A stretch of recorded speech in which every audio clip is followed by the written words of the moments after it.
2026년 1월 14일은 이태석 신부님께서 하느님 곁으로 떠나신 지 16년이 되는 날입니다. 가장 낮은 곳에서 가장 큰 사랑을 실천하셨던 분, 아프리카 수단 톤즈에서 희망의 씨앗을 뿌리신 분, 그 삶을 기억하고 추모하는 마음으로 이 영상을 만들었습니다. 삼가 고인의 명복을 빕니다. Everything is good. 모든 것이 좋았다. 이것은 한 신부의 마지막 말이었습니다. 48세, 너무 이른 나이였습니다. 대장암 사기로 온몸이 망가졌고 더 이상 손쓸 방법이 없었습니다. 하지만 그는 웃고 있었습니다. 왜였을까요? 어떻게 죽음 앞에서도 모든 것이 좋았다 라고 말할 수 있었을까요? 그 답은 그의 삶에 있었습니다. 부산의 가난한 집에서 태어나 의사가 되었고 그 의사를 포기하고 신부가 되었으며 아프리카 남수단의 작은 마을에서 사랑을 실천하다 떠난 사람, 이태석. 사람들은 그를 쫄리 신부라고 불렀습니다. 48년의 짧은 생이었지만 그 어떤 삶보다 뜨거웠던 이야기가 지금 시작됩니다.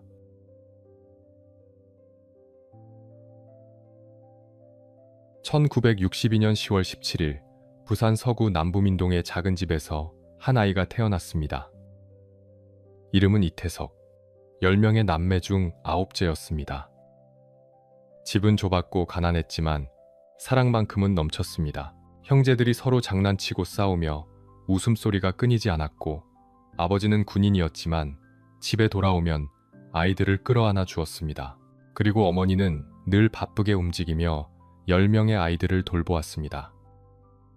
태석이 태어난 지 얼마 되지 않아 어머니는 아기를 안고 송도 성당으로 갔습니다. 그곳에서 한 외국인 신부가 아기에게 세례를 베풀었는데 그분이 바로 알로이시오 슈왈츠 신부였습니다. 슈왈츠 신부는 독일 출신으로 한국전쟁 직후 폐허가 된 한국에 와서 부산에서 고아들을 돌보며 학교를 세우고 평생을 헌신한 분이었습니다. 어린 태석은 그것을 알 리 없었지만 나중에 자신도 슈왈츠 신부처럼 가난한 사람들을 위해 살게 될 줄은 몰랐습니다. 유년 시절 태석의 집은 시끌벅적했습니다. 형들은 공부하거나 일을 하러 나갔고 누나들은 동생들을 돌보며 집안일을 거들었으며 어린 동생들은 좁은 마당에서 뛰어놀았습니다. 태석도 그 속에서 자랐고 형제들과 밥 한 그릇을 나눠 먹으며 하루하루를 보냈습니다. 가난했지만 태석은 불행하지 않았습니다. 가족이 함께 있었고 웃음이 있었으며 사랑이 있었으니까요. 하지만 그 평화는 오래가지 못했습니다. 1970년 태석이 초등학교 2학년이 되던 해 아버지가 갑자기 세상을 떠났는데 태석은 겨우 9살이었습니다. 장례식장에서 태석은 울지 않았습니다. 형들이 울고 누나들이 울고 어머니가 무너져 내리며 울었지만 어린 태석은 그저 멍하니 관을 바라보고 서 있었습니다. 아버지가 죽었다는 것이 무엇을 의미하는지 아직 어린 태석은 제대로 이해하지 못했습니다. 하지만 곧 알게 되었습니다. 아버지가 떠난 후 집은 더 가난해졌습니다. 어머니 혼자서 10명의 아이들을 키워야 했고 생계를 위해 자갈치 시장으로 나가 팥바느질을 하며 돈을 벌었습니다. 새벽부터 밤까지 일했지만 벌이는 넉넉하지 않았고 형들도 학교를 그만두고 일을 해야 했으며 누나들도 공장에 나가 가족을 도왔습니다. 태석도 신문 배달을 시작했습니다. 학교에 가기 전 새벽 5시에 일어나 신문을 돌렸고 학교가 끝나면 우유 배달을 했으며 주말에는 형을 따라 공장 일을 거들었습니다. 어린 나이였지만 태석은 자신도 가족을 도와야 한다는 것을 알고 있었습니다. 배고픔은 일상이었습니다. 저녁밥을 먹을 때면 형제들끼리 서로 눈치를 보며 밥을 떠먹었고 반찬이 부족해 김치 몇 조각으로 밥 한 공기를 먹어야 할 때도 많았으며 가끔은 끼니를 아예 거르는 날도 있었습니다. 그런 가난 속에서도 태석에게는 한 가지 위안이 있었습니다. 음악이었습니다. 어릴 때부터 성당에 다녔던 태석은 성당 안에 있는 풍금에 매료되었습니다. 아무도 가르쳐주지 않았지만 태석은 혼자서 건반을 두드리며 소리를 익혔고 찬송가를 들으며 멜로디를 외워 연주했으며 나중에는 스스로 작은 곡을 만들기 시작했습니다. 초등학교 때 이미 동요를 작곡했고 고등학교 때는 명상이라는 곡을 만들었는데 그 곡은 나중에 많은 사람들에게 알려지게 됩니다. 음악은 태석에게 꿈이었습니다. 가난한 현실을 잊게 해주는 유일한 도피처였고 마음속 깊은 곳의 감정을 표현할 수 있는 언어였으며 하느님과 가까워지는 방법이었습니다. 태석은 성당에서 많은 시간을 보냈습니다. 미사에 참례했고 성가대에서 노래를 불렀으며 신부님들과 이야기를 나눴습니다. 그러면서 어린 태석의 마음속에 한 가지 생각이 자라나기 시작했습니다. 나중에 커서 신부가 되고 싶다는 생각이었습니다. 가난한 사람들을 돕고 아픈 사람들을 위로하며 슈왈츠 신부님처럼 사랑을 실천하는 삶을 살고 싶었습니다. 하지만 그 꿈은 쉽게 말할 수 없었습니다. 집은 여전히 가난했고 어머니는 혼자서 아이들을 키우느라 지쳐가고 있었으며 형들도 각자 생계를 꾸려가야 하는 상황이었습니다. 태석이 신부가 되겠다고 하면 어머니는 어떻게 받아들일까요? 태석은 그 꿈을 마음속 깊이 묻어두었습니다. 그리고 공부에 매진했습니다. 가난했지만 머리는 좋았습니다. 특히 수학을 잘했고 학교 성적은 늘 상위권이었으며 선생님들은 태석이 좋은 대학에 갈 수 있을 거라고 격려했습니다. 태석은 열심히 공부했습니다. 가족을 도와야 한다는 책임감과 언젠가는 가난에서 벗어나야 한다는 절박함이 그를 움직였습니다. 중학교를 거쳐 경남고등학교에 진학했고 대학 진학을 준비하며 진로를 고민했습니다. 어릴 때 품었던 신부의 꿈은 여전히 마음 한편에 남아 있었지만 현실은 그 꿈을 허락하지 않는 것처럼 보였습니다. 그래서 태석은 다른 길을 선택하기로 했습니다. 의사가 되기로요.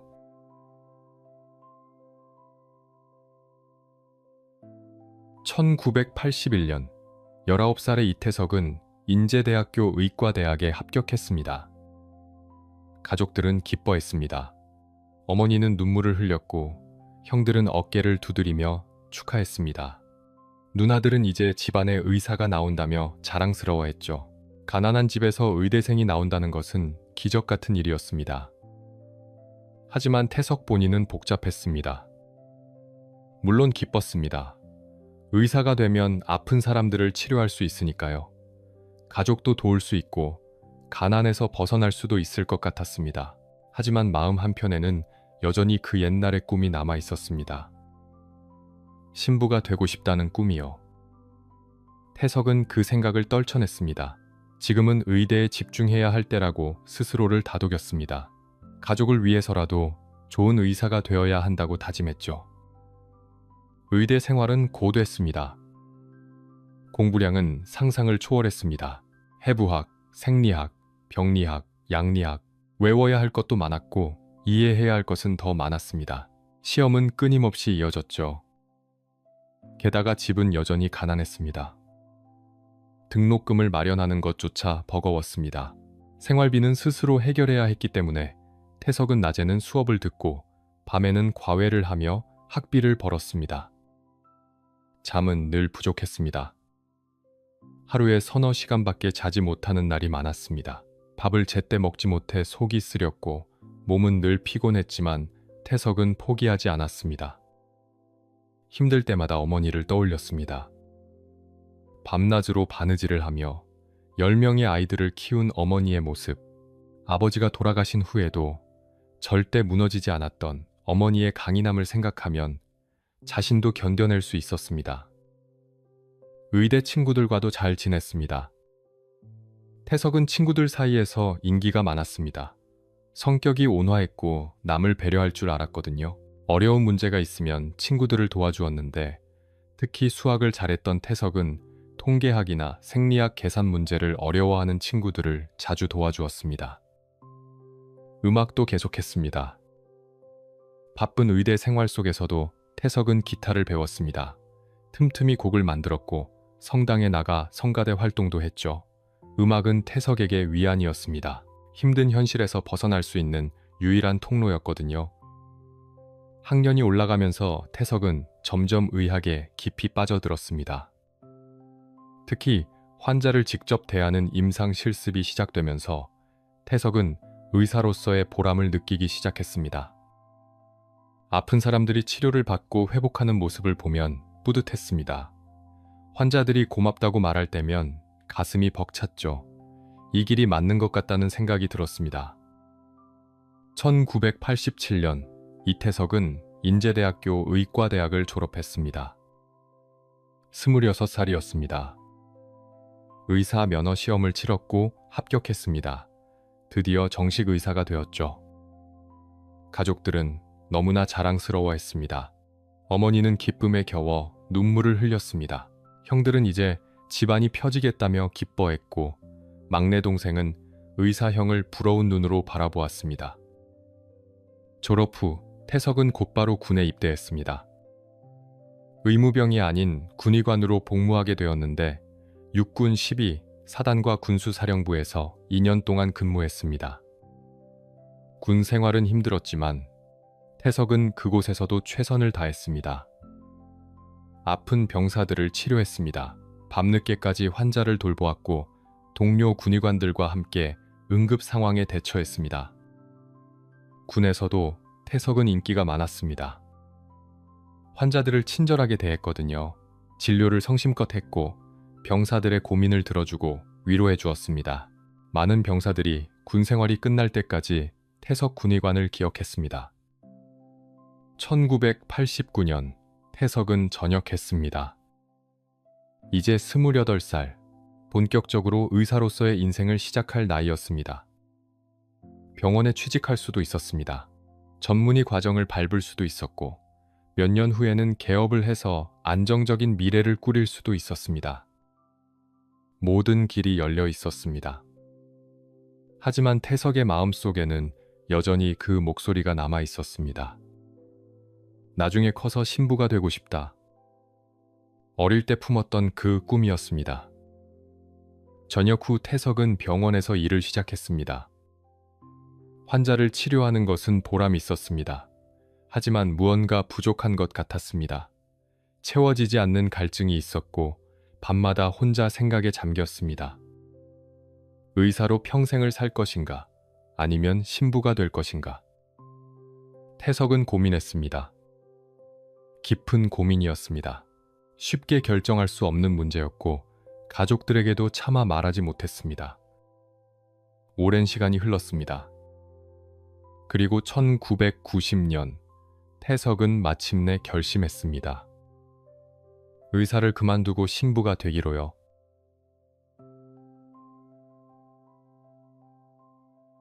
(1991년) 이태석은 가족들 앞에서 입을 열었습니다.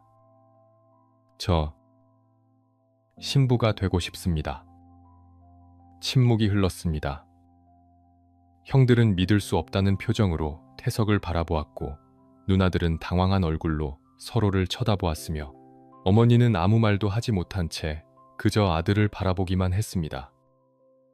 가장 먼저 입을 연 것은 큰형이었습니다. 무슨 소리야? 네가 얼마나 고생해서 의대를 나왔는데 이제 막 의사가 되었는데 그걸 다 버리고 신부가 되겠다고? 다른 형도 거들었습니다. 우리가 얼마나 힘들게 널 뒷바라지했는데 어머니가 얼마나 고생하셨는데 이제 좀 편하게 살 수 있다고 생각했는데 갑자기 신부라니? 누나들도 반대했습니다. 태석아, 다시 생각해봐. 의사면 얼마나 좋니? 안정적이고 존경받고 돈도 벌 수 있잖아. 왜 굳이 신부가 되려고 하는 거야? 모두가 반대했습니다. 당연했습니다. 가난한 집안에서 10남매를 키우며 온갖 고생을 다 했는데 태석이 의사가 되어 이제 좀 살만해질 것 같았는데 그 모든 것을 포기하고 신부가 되겠다니 받아들이기 힘들었습니다. 태석도 알고 있었습니다. 하지만 마음속 부르심을 외면할 수 없었습니다. 형들, 누나들, 어머니, 저는 정말 오랫동안 고민했습니다. 의사로 사는 것도 좋은 일이고 보람 있는 일이라는 것을 압니다. 하지만 제 마음속에는 계속 하느님의 부르심이 들립니다. 제가 가야 할 길은 그쪽인 것 같습니다. 어머니가 물었습니다. 정말 그 길이 내 길이라고 확신하니? 태석은 고개를 끄덕였습니다. 네, 어머니, 확신합니다. 어머니는 한참을 말없이 아들을 바라보다가 천천히 입을 열었습니다.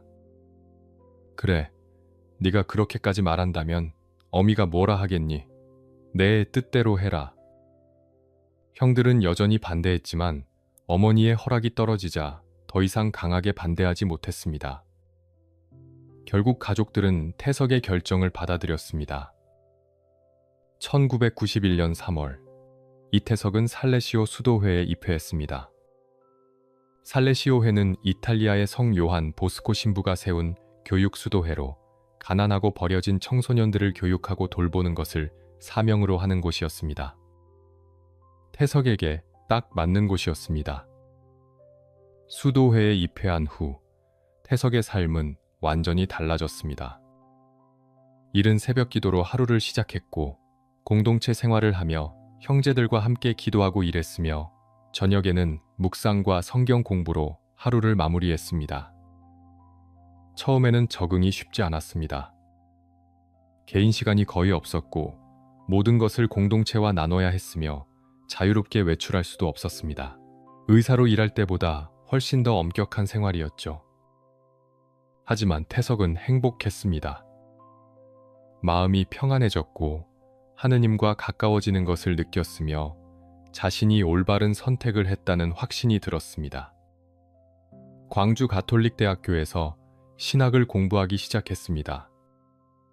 철학, 신학, 성경학, 교회사, 배워야 할 것이 많았지만 의대 때와는 달리 공부가 즐거웠습니다. 하느님에 대해, 신앙에 대해, 인간의 구원에 대해 깊이 탐구하는 것이 기쁨이었습니다. 1995년, 태석은 이탈리아 로마로 유학을 떠났습니다. 로마에 있는 살레시오 대학에서 더 깊은 신학 공부를 하기 위해서였습니다. 로마는 태석에게 새로운 세계였습니다. 수천 년의 역사가 살아 숨쉬는 도시였고 바티칸과 수많은 성당들이 있었으며 전 세계에서 온 신학생들과 함께 공부할 수 있었습니다. 로마에서 태석은 더욱 성장했습니다. 신학을 깊이 공부했고 여러 나라 출신의 신부들과 교류하며 시야를 넓혔으며 세계 선교에 대한 관심도 커져갔습니다. 그러던 중 태석은 아프리카 선교지를 방문할 기회를 얻었습니다. 살레시오회가 운영하는 아프리카 선교지를 돌아보는 프로그램이었는데 태석은 망설임 없이 지원했습니다. 1998년 태석은 생애 처음으로 아프리카 땅을 밟았습니다. 충격이었습니다. 상상했던 것보다 훨씬 더 열악했습니다.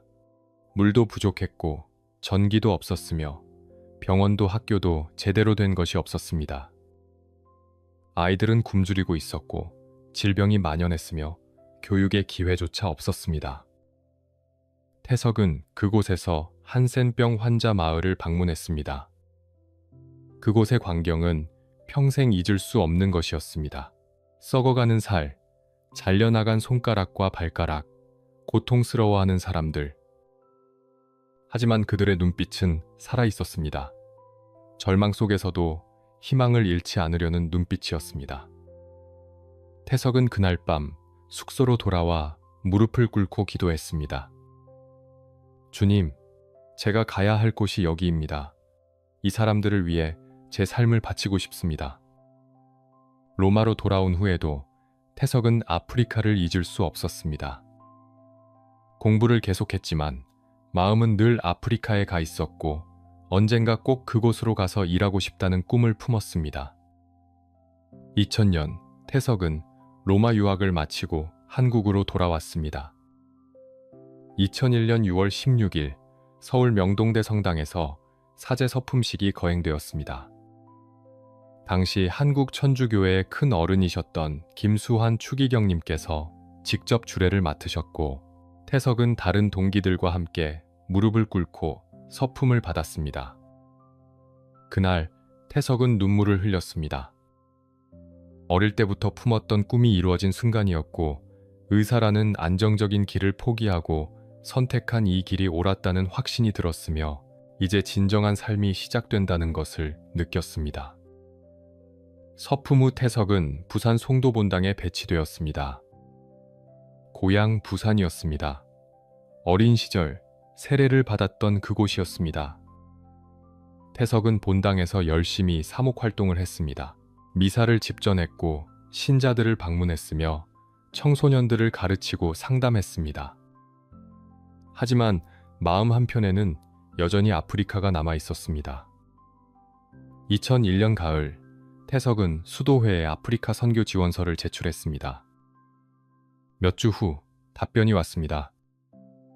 남수단 톤즈로 파견이 결정되었다는 내용이었습니다. 톤즈.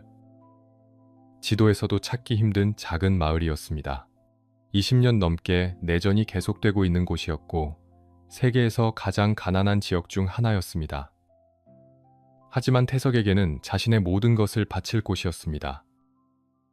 2001년 12월, 태석은 톤즈로 떠날 준비를 시작했습니다.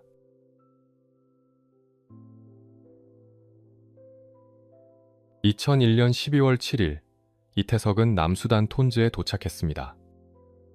비행기에서 내려 처음 느낀 것은 뜨거운 열기였습니다.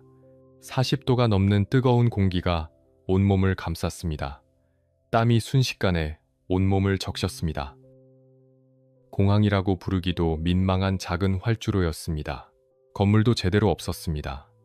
그저 먼지 날리는 황량한 땅뿐이었습니다.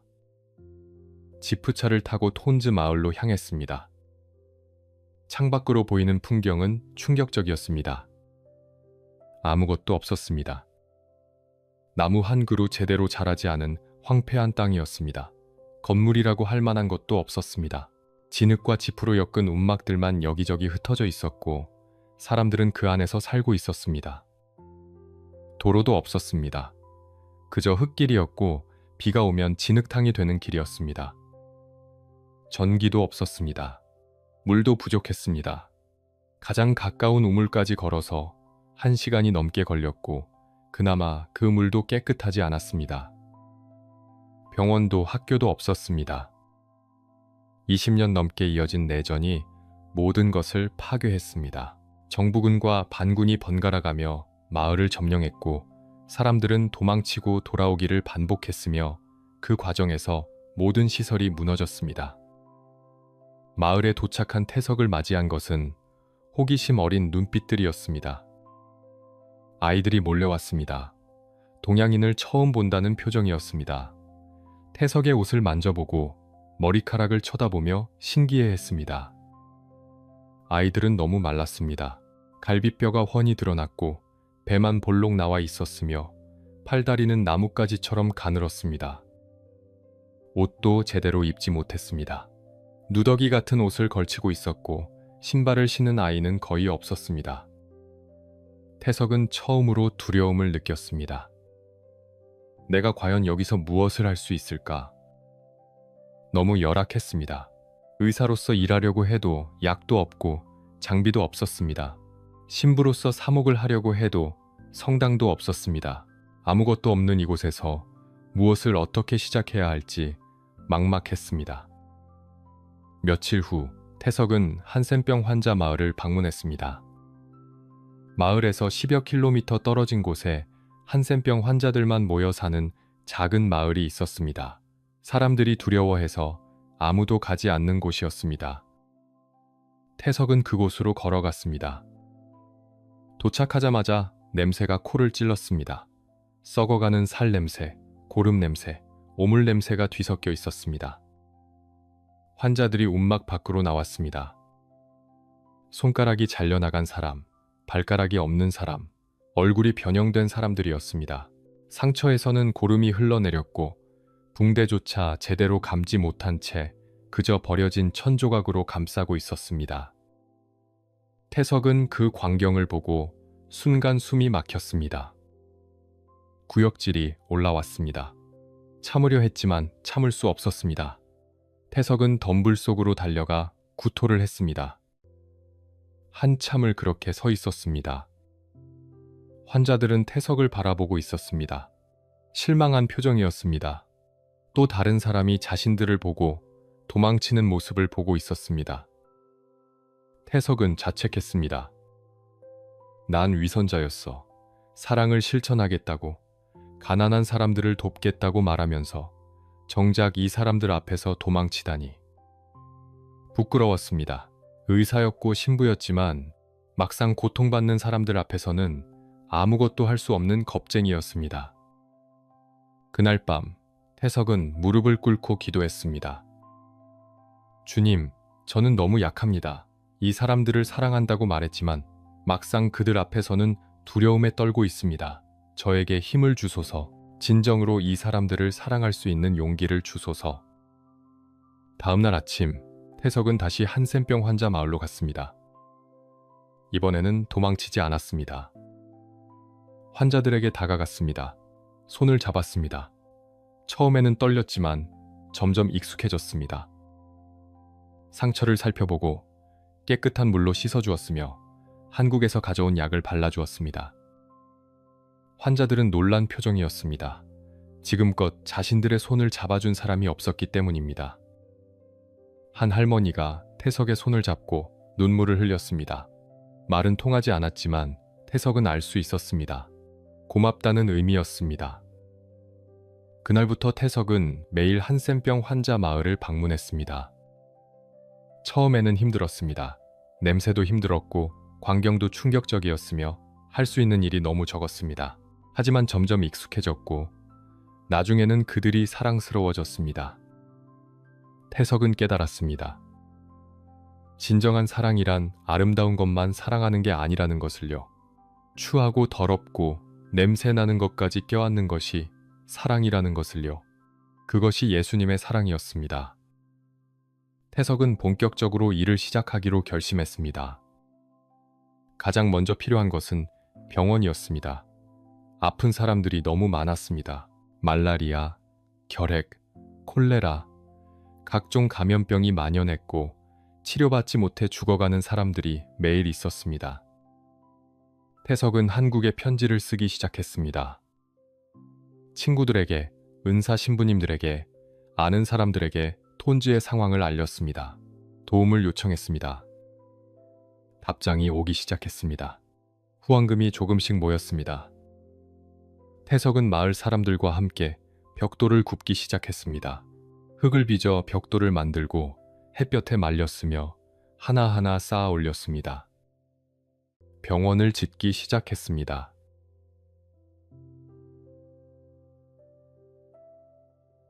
(2002년) 톤즈의 작은 변화가 시작되었습니다. 태석과 마을 사람들이 함께 만든 병원이 드디어 문을 열었습니다. 12개의 병실을 갖춘 작은 병원이었습니다. 시설은 초라했습니다. 침대도 부족했고 의료 장비도 최소한만 있었습니다. 하지만 이곳 사람들에게는 희망이었습니다.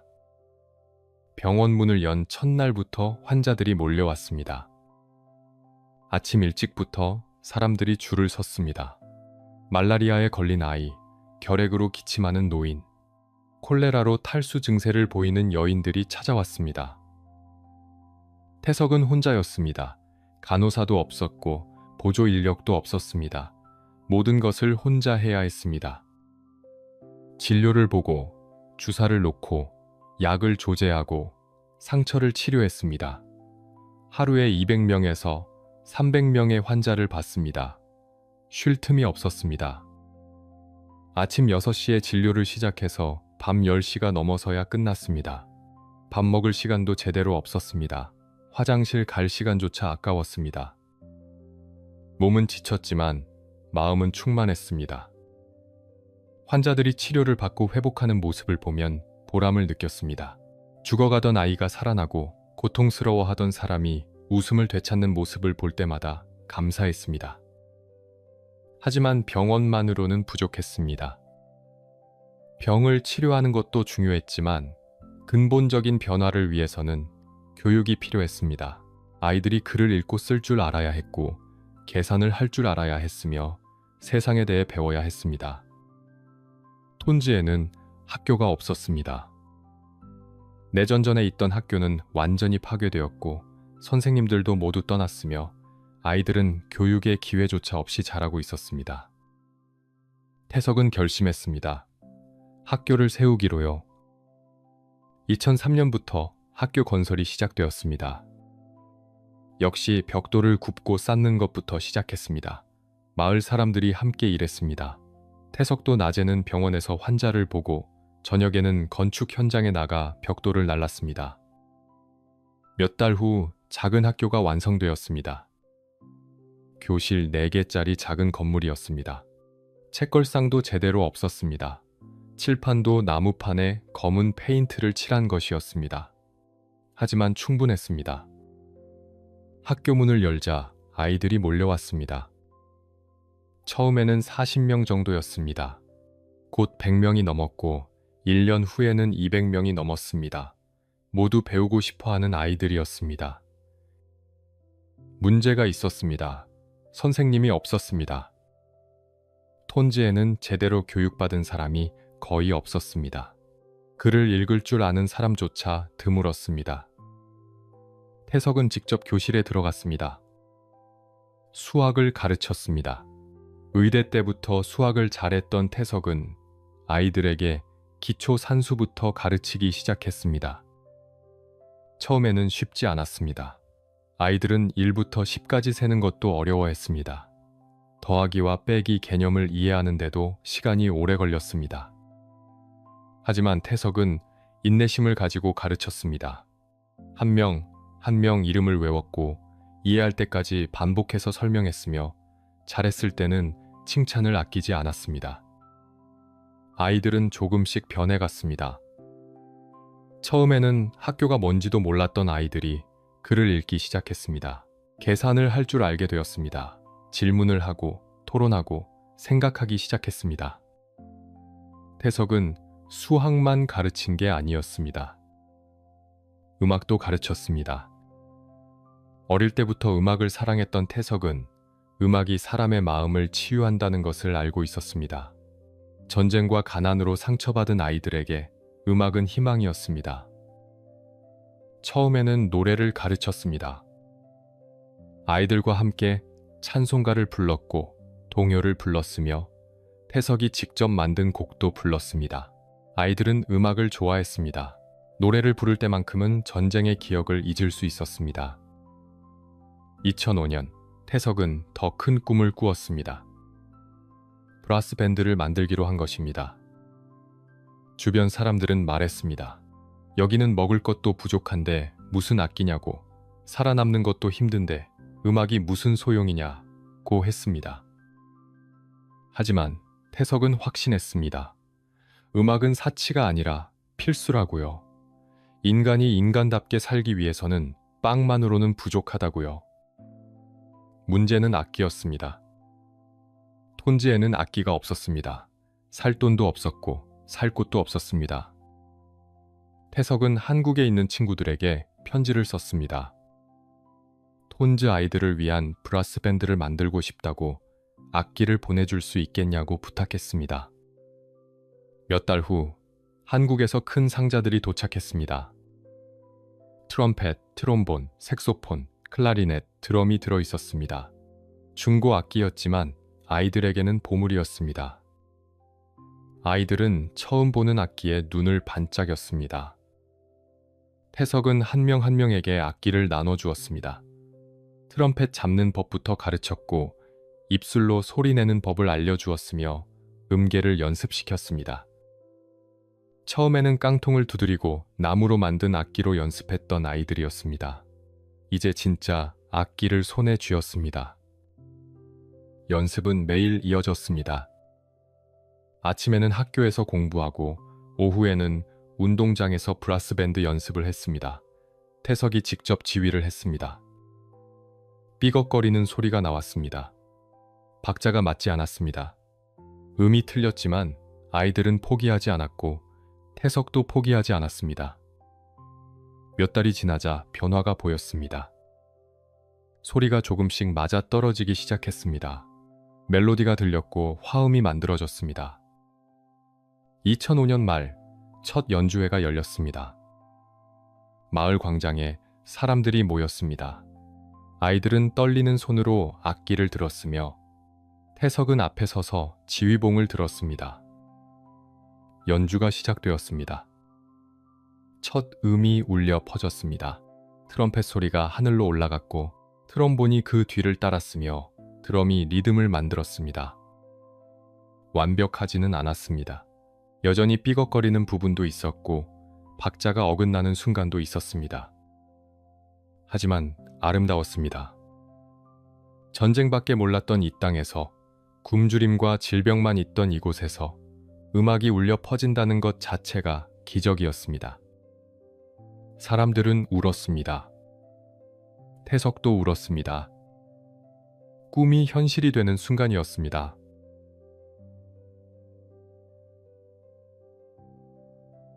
2006년 톤즈 사람들은 이태석을 진심으로 사랑하게 되었습니다. 세례명이 요한이었기 때문에 영어식 표기인 존과 성시리의 합성어인 존리라고 불렸습니다. 하지만 현지 딩카족 언어로 발음하기 어려웠던 사람들은 그를 쫄리라고 불렀습니다. 쫄리 신부. 그 이름에는 깊은 애정이 담겨 있었습니다. 태석의 하루는 새벽부터 시작되었습니다. 새벽 5시에 일어나 기도를 올렸습니다. 6시에는 병원으로 갔습니다. 이미 환자들이 줄을 서서 기다리고 있었습니다. 진료는 오전 내내 이어졌습니다. 말라리아, 결핵, 각종 감염병 환자들을 봤습니다. 점심도 제대로 먹지 못했습니다. 환자가 너무 많았기 때문입니다. 오후에는 학교로 갔습니다. 교실에 들어가 아이들에게 수학을 가르쳤습니다.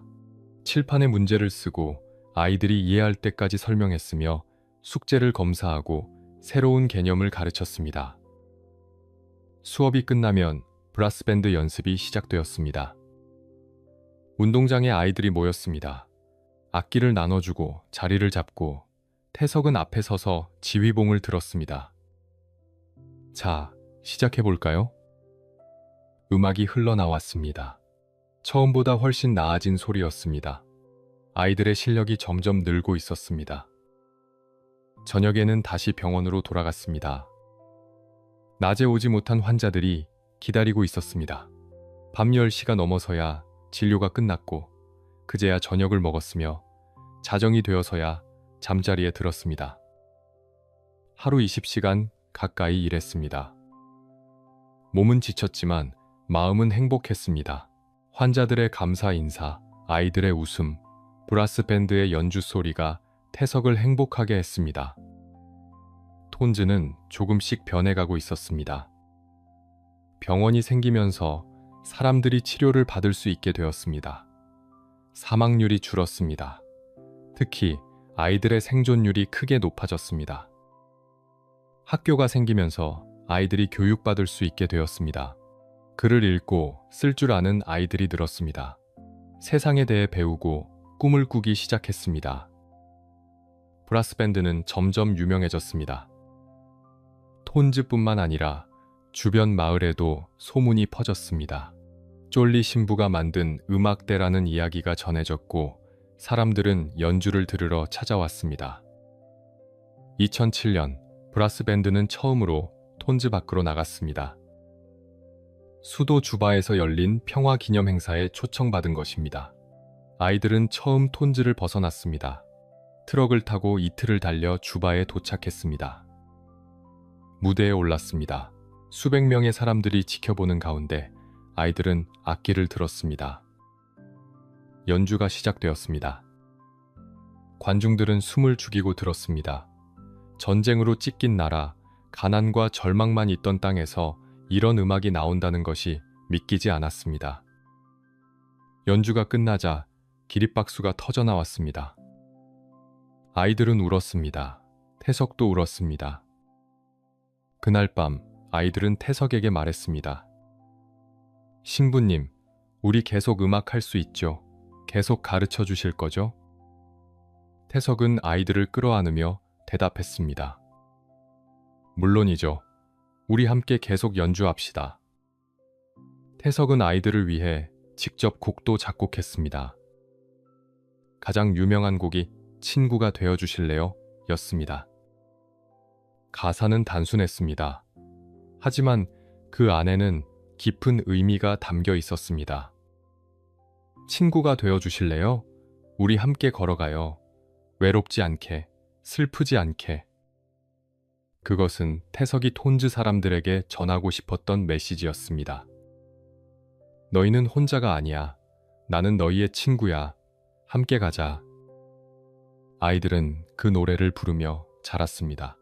길을 걸을 때도, 일을 할 때도, 힘들 때도 그 노래를 흥얼거렸습니다. 태석은 의사이자 신부이자 음악가였습니다. 아침에는 환자를 치료하고 오후에는 아이들을 가르치며 저녁에는 음악을 지도했습니다. 쉴 틈이 없었지만 불평하지 않았습니다. 마을 사람들은 태석을 가족처럼 여겼습니다. 아플 때 찾아가는 의사였고 고민이 있을 때 찾아가는 신부였으며 기쁨을 나누고 싶을 때 찾아가는 친구였습니다. 태석도 그들을 가족처럼 사랑했습니다. 환자가 회복하면 자신의 일처럼 기뻐했고 누군가 세상을 떠나면 진심으로 슬퍼했으며 아이들의 성장을 보며 뿌듯해했습니다. 톤즈는 이제 태석 없이는 상상할 수 없는 곳이 되었습니다. 그런데 2008년 무렵부터 태석의 몸에 이상이 생기기 시작했습니다. 복통이 자주 찾아왔습니다. 처음에는 대수롭지 않게 여겼습니다. 과로 때문이라고 생각했습니다. 하지만 증상은 점점 심해졌습니다. 소화가 잘 되지 않았습니다. 밥을 먹으면 속이 더부룩했고 가끔은 구역질이 났으며 체중이 조금씩 줄어들었습니다. 동료 신부들이 걱정했습니다. 존, 얼굴이 많이 수척해졌어. 병원 가서 검사 좀 받아봐. 태석은 괜찮다고 했습니다. 그냥 피곤해서 그래요. 조금만 쉬면 나아질 거예요. 하지만 나아지지 않았습니다. 복통은 더 심해졌고 체중은 계속 줄었으며 기력이 떨어지기 시작했습니다. 2008년 11월 동료 신부들이 강하게 권유했습니다. 존, 이번 휴가 때 한국 가서 꼭 병원 가봐. 이건 정상이 아니야. 태석은 망설였습니다. 환자들을 두고 떠나기가 싫었습니다. 아이들과 떨어지기도 싫었고 브라스 밴드 연습도 계속 지도해야 했습니다. 하지만 몸은 거짓말을 하지 않았습니다. 결국 태석은 한국 방문을 결정했습니다. 휴가 겸 건강검진을 받기로 했습니다. 떠나기 전날 밤 아이들이 찾아왔습니다. 신부님, 언제 돌아오세요? 곧 돌아올게요. 한 달 정도면 될 거야. 꼭 돌아오시는 거죠? 물론이지. 우리 약속했잖아. 계속 함께 음악하기로. 아이들은 안심한 표정으로 돌아갔습니다. 태석도 그때는 몰랐습니다. 그것이 톤즈에서의 마지막 밤이 될 줄은요.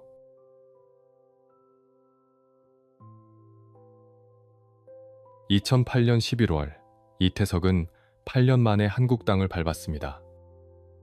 인천공항에 내렸을 때 느낌이 이상했습니다. 너무 깨끗했고 너무 풍요로웠으며 톤즈와는 완전히 다른 세상이었습니다. 형제들이 마중 나왔습니다. 오랜만에 만난 가족들은 태석을 보고 놀랐습니다. 태석아, 많이 말랐구나. 얼굴이 왜 이렇게 수척해졌어? 태석은 웃으며 대답했습니다. 괜찮아요. 아프리카에서 일하다 보니 그래요. 조금 쉬면 나아질 거예요. 하지만 형들은 걱정스러운 표정을 감추지 못했습니다. 며칠 후 태석은 병원을 찾았습니다. 건강검진을 받기 위해서였습니다. 복통과 소화불량 때문에 위내시경 검사를 받았고 혈액 검사도 했으며 CT 촬영도 했습니다. 일주일 후 검사 결과가 나왔습니다. 담당 의사가 태석을 진료실로 불렀습니다. 표정이 심각했습니다. 이 신부님, 앉으세요. 태석은 자리에 앉았습니다. 의사였던 태석은 직감했습니다. 좋지 않은 소식이라는 것을요. 의사가 CT 사진을 꺼내 보여주며 말했습니다. 대장암입니다. 그것도 사기입니다. 세상이 멈춘 것 같았습니다. 사기요? 네, 이미 간과 폐로 전이되었습니다. 복막에도 퍼졌고요. 태석은 침묵했습니다. 의사였기 때문에 그것이 무엇을 의미하는지 너무나 잘 알고 있었습니다. 사기암, 말기암, 손 쓸 도리가 거의 없다는 것을요. 얼마나 남았나요? 의사는 난처한 표정으로 대답했습니다. 치료하지 않으면 몇 달 정도, 항암 치료를 하면 1년에서 2년 정도 더 살 수 있을지도 모릅니다. 태석은 고개를 끄덕였습니다. 알겠습니다. 진료실을 나왔습니다. 복도를 걷는데 다리에 힘이 없었습니다. 벽에 기대서서 한참을 그렇게 있었습니다. 암. 47세. 너무 이른 나이였습니다. 톤즈가 떠올랐습니다. 아이들의 얼굴이 보였고 브라스밴드 연습하는 모습이 떠올랐으며 병원에서 기다리고 있을 환자들이 생각났습니다. 돌아가고 싶다. 태석의 첫 생각이었습니다. 톤즈로 돌아가서 아이들과 함께 시간을 보내고 싶었습니다. 환자들을 계속 돌보고 싶었고 브라스밴드를 지휘하고 싶었으며 그곳에서 남은 시간을 보내고 싶었습니다. 하지만 불가능했습니다. 의사는 즉시 항암 치료를 시작해야 한다고 했습니다. 톤즈에는 의료시설이 없었고 암 치료는커녕 기본적인 검사조차 할 수 없었습니다. 만약 톤즈로 돌아가면 그것은 죽음을 선택하는 것과 같았습니다. 태석은 형들에게 진단 결과를 알렸습니다. 형들은 충격을 받았습니다. 누나들은 울었고 형제들만큼은 태석을 지키고 싶어 했습니다. 태석아, 한국에 남아서 치료받아야 해. 톤즈는 잊어.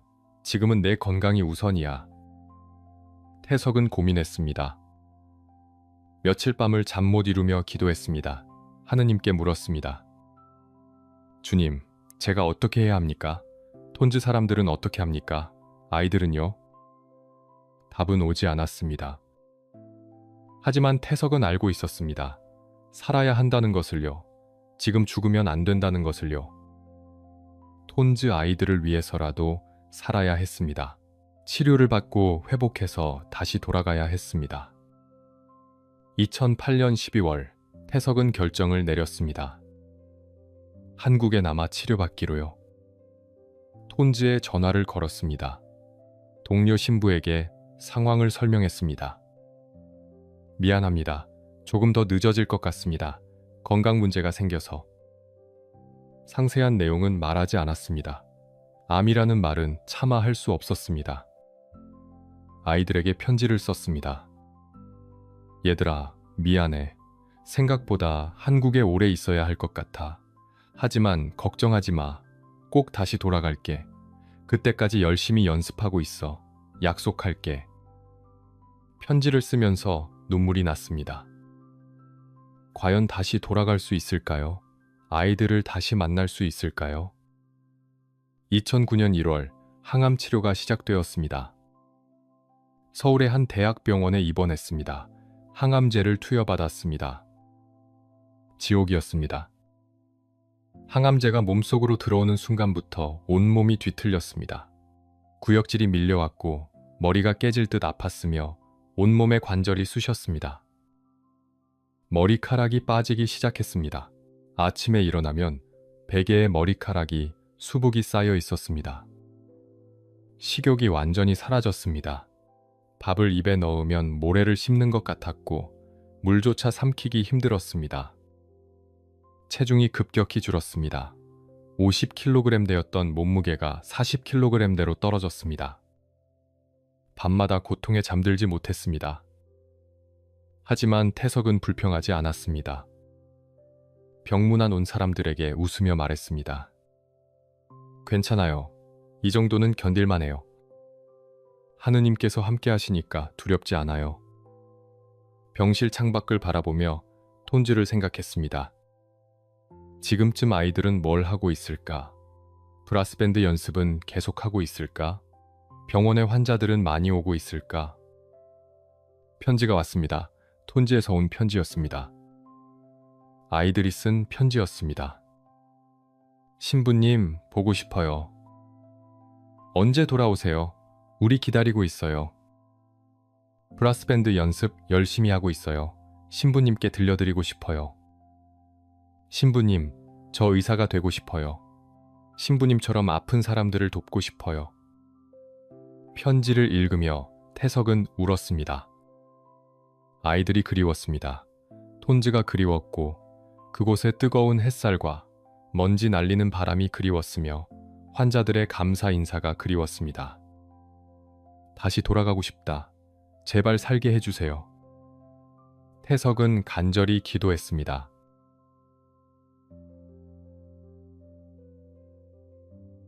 2009년, 태석에게는 고통의 해였습니다. 항암 치료는 계속되었습니다. 일주일에 한 번씩 병원에 가서 항암제를 맞았습니다. 매번 지옥 같았습니다. 주사를 맞고 나면 이틀 정도는 거의 움직일 수 없었습니다. 온몸이 쑤시고 아팠으며 구토가 멈추지 않았고 몸 안의 모든 에너지가 빠져나가는 것 같았습니다. 조금 나아지면 다시 병원에 가야 했습니다. 그리고 또 항암제를 맞았습니다.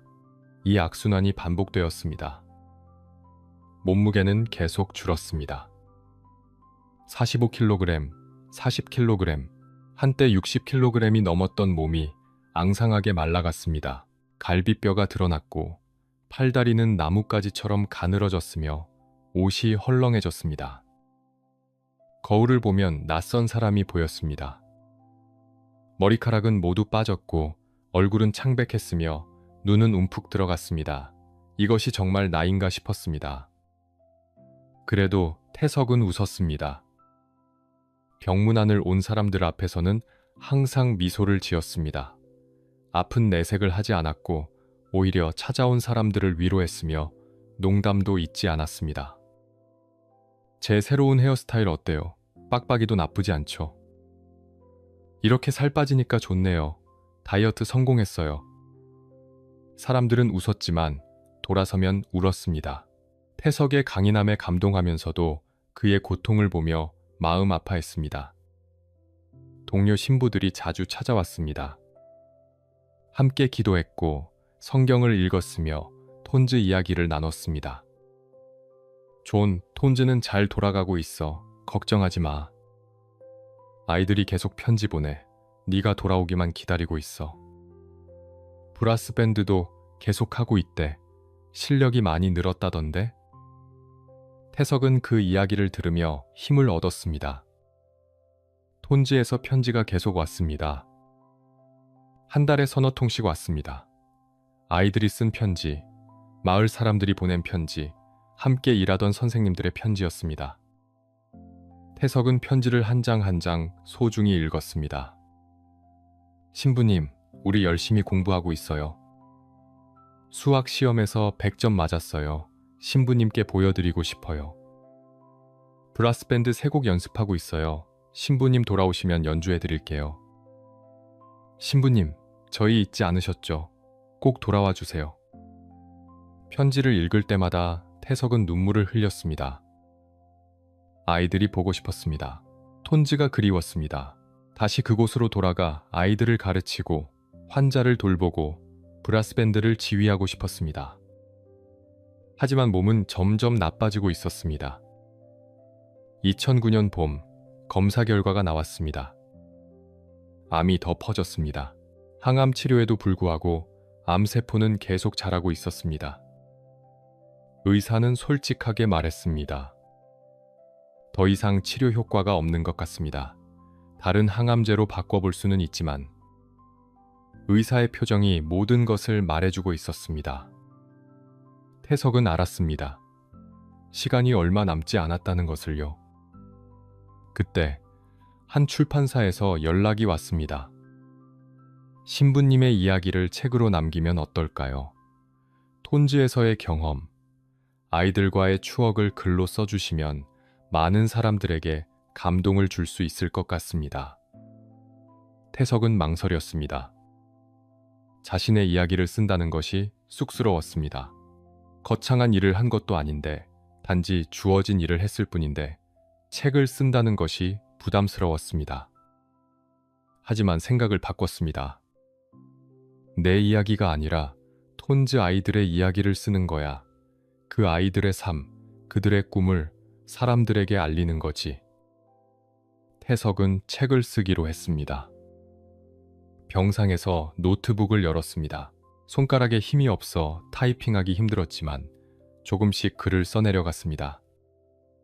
톤즈에 처음 도착했던 날, 한센병 환자 마을을 방문했던 날, 병원을 지었던 이야기, 학교를 세웠던 이야기, 브라스 밴드를 만들었던 이야기를 썼습니다. 아이들 한 명 한 명의 이름을 기억하며 썼습니다. 그들의 웃음, 눈물, 꿈을 글로 옮겼습니다. 제목은 친구가 되어주실래요? 로 정했습니다. 톤즈 아이들을 위해 만든 노래 제목이었습니다. 태석이 아이들에게, 톤즈 사람들에게 전하고 싶었던 메시지였습니다. 책을 쓰는 동안 태석은 행복했습니다. 고통스러운 몸이었지만 톤즈를 떠올리며 글을 쓰는 시간만큼은 평안했습니다. 여름이 지나고 가을이 왔습니다. 다큐멘터리 제작진도 찾아왔습니다. 신부님의 이야기를 영상으로 남기고 싶습니다. 톤즈를 직접 가서 촬영하고 아이들의 모습도 담고 싶습니다. 태석은 흔쾌히 동의했습니다.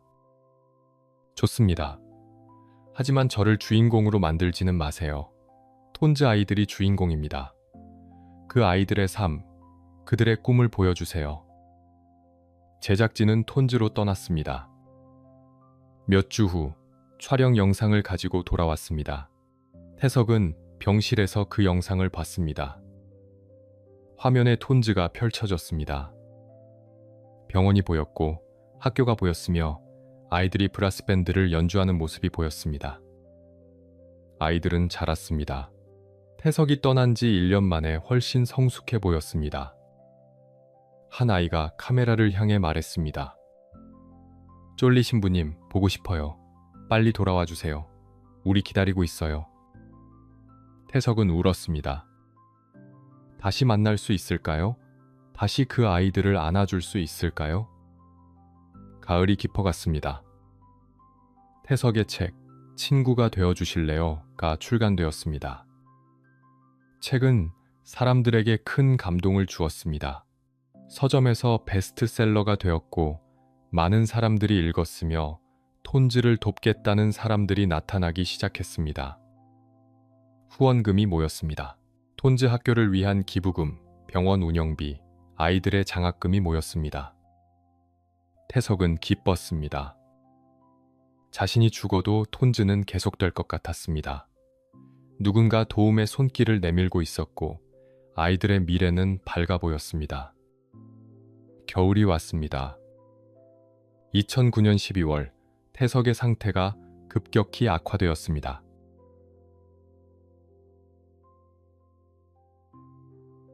2010년 1월 서울은 차가운 겨울이었습니다. 태석은 중환자실로 옮겨졌습니다. 더 이상 일반 병실에서 지낼 수 없을 만큼 상태가 나빠졌기 때문입니다. 호흡이 가빠졌습니다. 산소호흡기를 달아야 했고 조금만 움직여도 숨이 찼으며 말하는 것조차 힘들어졌습니다. 몸무게는 40kg도 채 되지 않았습니다. 의사들은 더 이상 할 수 있는 게 없다고 했습니다. 이제는 통증 관리만 할 뿐 치료는 의미가 없었습니다. 형제들이 모였습니다. 태석에게는 형들과 누나들이 있었습니다. 10남매 중 9째였던 태석을 위해 형제들은 병실을 지켰습니다. 태석아, 힘내. 조금만 더 버텨봐. 하지만 모두 알고 있었습니다. 시간이 얼마 남지 않았다는 것을요. 동료 살레시오회 신부들도 찾아왔습니다. 함께 기도했습니다. 병자 성사를 거행했고 미사를 봉헌했으며 태석의 손을 잡고 위로했습니다. 태석은 여전히 평화로운 얼굴이었습니다. 고통스러웠지만 불평하지 않았습니다. 힘들었지만 미소를 잃지 않았으며 죽음이 다가오고 있었지만 두려워하지 않았습니다. 1월 11일, 태석은 형들에게 부탁했습니다. 제가 죽으면 톤지에 묻어주세요. 목소리가 약했습니다. 한 단어 한 단어 내뱉는 것조차 힘들어 보였습니다. 큰형이 손을 잡았습니다. 태석아, 무슨 소리야? 너 곧 나아질 거야. 태석은 고개를 저었습니다. 아니에요. 저 알아요. 제발 톤지의 아이들 곁에 묻어주세요. 형들은 울었습니다. 알았어. 네가 원하는 대로 하마. 태석은 안도한 표정을 지었습니다. 1월 12일, 다큐멘터리 울지마 톤지의 시사회 소식이 전해졌습니다. 제작진이 병실을 찾아와 완성된 영상 일부를 보여주었습니다. 태석은 병상에서 화면을 바라보았습니다. 톤지의 모습이 펼쳐졌습니다. 아이들의 웃음, 브라스밴드의 연주, 병원에서 치료받는 환자들, 학교에서 공부하는 학생들이 보였습니다. 화면 속 아이들이 말했습니다. 쫄리 신부님, 사랑해요. 빨리 돌아와 주세요. 우리 계속 기다릴게요. 태석은 조용히 눈물을 흘렸습니다. 미안했습니다. 약속을 지키지 못해서요. 돌아가겠다고 했는데, 다시 만나겠다고 했는데 그 약속을 지킬 수 없어서 미안했습니다. 하지만 동시에 감사했습니다. 이 아이들을 만날 수 있었던 것, 톤지에서 8년을 살 수 있었던 것, 사랑을 주고받을 수 있었던 것에 감사했습니다. 1월 13일 저녁, 태석의 호흡이 더욱 약해졌습니다. 산소 포화도가 떨어지기 시작했고 의식이 흐려졌으며 의료진은 가족들에게 마음의 준비를 하라고 말했습니다. 형제들은 병상 주위에 둘러섰습니다. 신부들은 기도를 시작했습니다. 주님, 당신의 종 요한을 받아주소서. 밤이 깊었습니다. 1월 14일 새벽, 태석은 잠깐 눈을 떴습니다. 주변을 둘러보았습니다. 형들이 보였고 신부들이 보였으며 모두 자신을 지켜보고 있다는 것을 알았습니다. 입술이 움직였습니다. 소리는 작았지만 분명하게 들렸습니다. Everything is good. 모든 것이 잘 될 것이다. 또는 모든 것이 좋았다. 라고. 형들은 귀를 기울였습니다. 뭐라고 했어? 모든 것이 좋았어. 태석은 다시 미소를 지었습니다. 정말로 모든 것이 잘 될 것입니다. 가난한 집에서 태어났지만 사랑받으며 자랐고 의사가 되었다가 신부가 되었으며 톤지에서 8년을 살며 아이들을 가르치고 환자를 돌볼 수 있었습니다. 브라스밴드를 만들었고 음악을 가르쳤으며 사랑을 주고받았습니다. 고통도 있었고 아픔도 있었지만 그 모든 것이 축복이었습니다. 후회는 없었습니다.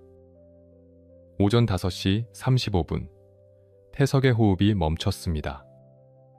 심전도가 모니터에서 멈추었습니다. 의사가 들어와 확인했습니다. 2010년 1월 14일 오전 5시 35분 이태석 신부님 선종하셨습니다. 형제들은 무너져 내렸습니다. 신부들은 눈물을 흘리며 기도했습니다. 영원한 안식을 주소서, 주님. 창밖으로 겨울 햇살이 들어왔습니다. 새로운 날이 밝고 있었습니다. 태석은 평화로운 얼굴로 누워 있었습니다.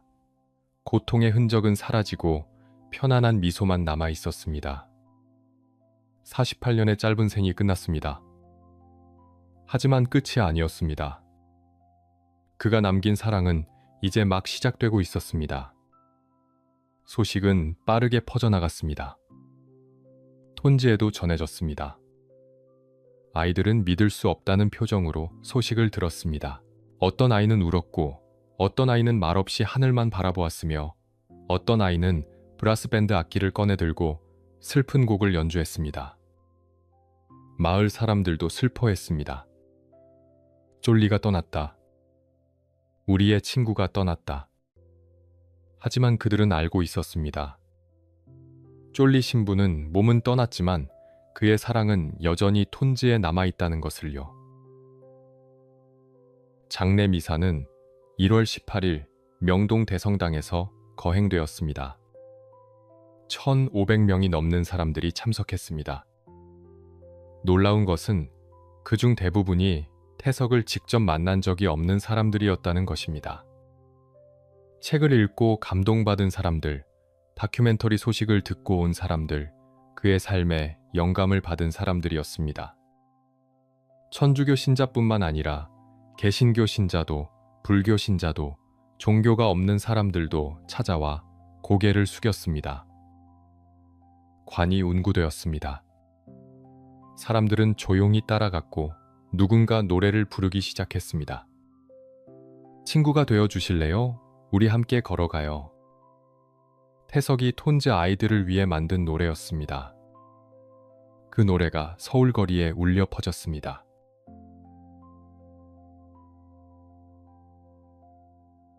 (1월 16일) 이태석 신부의 유해는 전라남도 담양 천주교 공동묘지 살레시오 성직자 묘역에 안장되었습니다.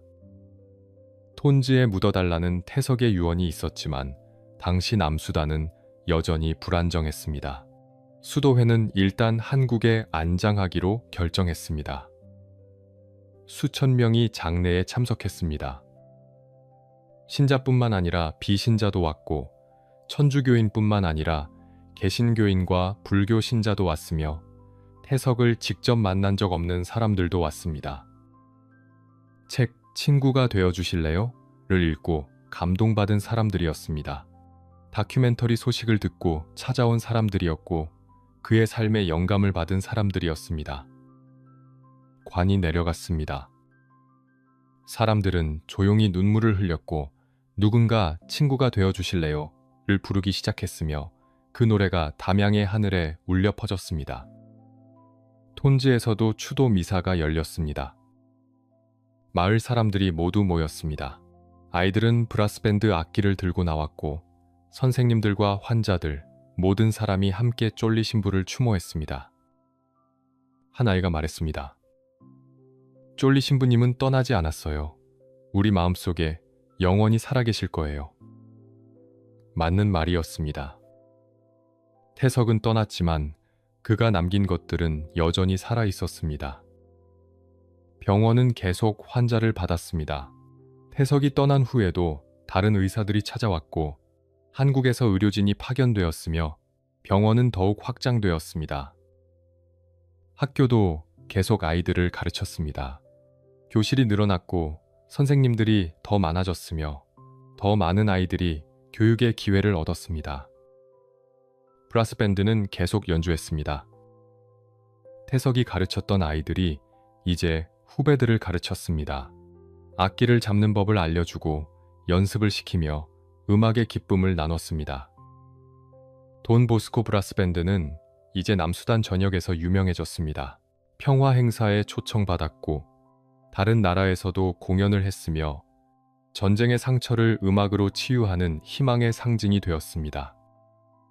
2017년 놀라운 일이 일어났습니다. 남수단 정부가 이태석 신부의 이야기를 초등학교 교과서에 담기로 결정한 것입니다. 남수단 아이들은 이제 학교에서 쫄리 신부에 대해 배우게 되었습니다. 한국에서 온 의사이자 신부가 톤즈에서 어떻게 사랑을 실천했는지, 병원과 학교를 세우고 브라스밴드를 만들었는지 배웠습니다. 한국에서도 태석의 이야기는 계속 전해졌습니다. 다큐멘터리 울지마 톤즈가 2010년 개봉되어 44만 명이 넘는 관객을 동원했습니다. 많은 사람들이 극장에서 눈물을 흘렸고 톤즈를 돕겠다고 나섰으며 후원금이 모였습니다. 수단 어린이 장학회가 설립되었습니다. 태석이 꿈꾸던 일을 계속하기 위한 단체였습니다. 톤즈 아이들에게 장학금을 주고 병원 운영을 지원하며 학교 시설을 확충하는 일을 했습니다. 가장 감동적인 이야기는 제자들이었습니다. 태석이 톤즈에서 가르쳤던 아이들 중 2명, 토마스 타반 아콕과 존 마심 루벤이 한국으로 유학을 왔습니다. 2009년 태석이 아직 살아있을 때 한국 유학을 권유했던 것입니다. 태석은 선종했지만 수단 어린이 장학회가 이들의 학비를 지원했습니다. 2 청년은 한국에서 열심히 공부했습니다. 한국어를 배웠고 의과대학에 입학했으며 밤낮으로 공부했습니다. 쫄리 신부님처럼 의사가 되어 고향 사람들을 돕고 싶다는 꿈 하나로 견뎠습니다. 2024년 2 사람은 한국 전문의 자격시험에 합격했습니다. 쫄리 신부가 세상을 떠난 지 14년 만이었습니다. 2 사람은 담양에 있는 태석의 묘지를 찾아갔습니다. 무덤 앞에 무릎을 꿇고 말했습니다. 신부님, 저희 의사가 되었습니다. 모두 신부님 덕분입니다. 이제 고향으로 돌아가서 신부님처럼 아픈 사람들을 돕겠습니다. 2 사람은 눈물을 흘렸습니다. 부산 서구 남부민동에는 이태석 신부 기념관이 세워졌습니다. 태석이 태어나고 자란 집을 복원했고 그의 삶을 기록한 자료들을 전시했으며 많은 사람들이 찾아와 그의 삶을 배웠습니다. 기념관에는 톤즈 아이들의 사진이 걸려 있었습니다. 브라스밴드 악기도 전시되어 있었고 태석이 직접 작곡한 악보도 있었으며 톤즈에서 보낸 편지들도 보관되어 있었습니다. 방문객들은 전시를 보며 깨달았습니다. 진정한 사랑이 무엇인지, 헌신이 무엇인지, 한 사람의 삶이 얼마나 많은 사람을 변화시킬 수 있는지를요. 2026년 1월 14일, 태석이 세상을 떠난 지 16년이 되는 날입니다. 톤즈에서는 여전히 추도미사가 열립니다. 아이들은 브라스밴드를 연주하고 사람들은 쫄리 신부를 기억하며 친구가 되어주실래요? 를 함께 부릅니다. 한국에서도 많은 사람들이 태석을 기억합니다. 가장 낮은 곳에서 가장 큰 사랑을 실천한 사람, 의사였지만 신부가 되었고 부자가 될 수 있었지만 가난한 자들과 함께한 사람, 48년의 짧은 생을 살았지만 영원히 살아있는 사람. 이태석. 그는 말했습니다. Everything is good. 모든 것이 좋았다. 정말 그랬습니다. 고통도 있었고 아픔도 있었지만 사랑이 있었고 기쁨이 있었으며 헌신이 있었고 열매가 있었습니다. 태석의 삶은 우리에게 묻습니다. 당신은 무엇을 위해 살고 있습니까? 당신의 사랑은 어디까지입니까? 친구가 되어 주실래요? 그 질문은 오늘도 계속됩니다.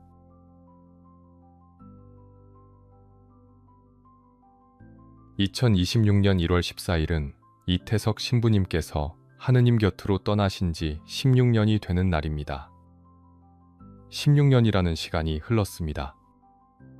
세상은 많이 변했습니다. 기술은 더욱 발전했고 인공지능 시대가 왔으며 사람들의 삶의 방식도 달라졌습니다. 하지만 변하지 않는 것이 있습니다. 사랑입니다. 이태석 신부님이 톤즈에서 보여준 그 사랑은 16년이 지난 지금도 여전히 우리 가슴을 뜨겁게 합니다. 우리는 묻습니다. 나는 지금 무엇을 위해 살고 있는가? 내 삶은 누군가에게 희망이 되고 있는가? 나는 진정으로 누군가의 친구가 되어주고 있는가? 이태석 신부님의 삶은 우리에게 답을 보여줍니다. 성공은 얼마나 많이 가지느냐가 아니라 얼마나 많이 주느냐에 있다는 것을, 행복은 편안함에 있는 게 아니라 누군가를 위해 헌신할 때 온다는 것을, 의미 있는 삶은 자신을 위한 삶이 아니라 타인을 위한 삶이라는 것을, 16주기를 맞아 우리는 다시 한번 다짐합니다. 오늘 하루 누군가에게 친구가 되어주겠다고요? 작은 관심이라도 작은 도움이라도, 작은 미소라도 나누겠다고요. 그것이 쫄리 신부님을 기억하는 가장 좋은 방법이니까요. 삼가 고인의 명복을 빕니다. 그리고 감사드립니다. 우리에게 진정한 사랑이 무엇인지 보여주셨습니다. 이태석 신부님의 삶이 당신에게 어떤 의미로 다가왔나요? 이 영상이 의미 있었다면 좋아요와 구독 부탁드립니다. 여러분도 누군가의 친구가 되어주세요. 시청해주셔서 감사합니다.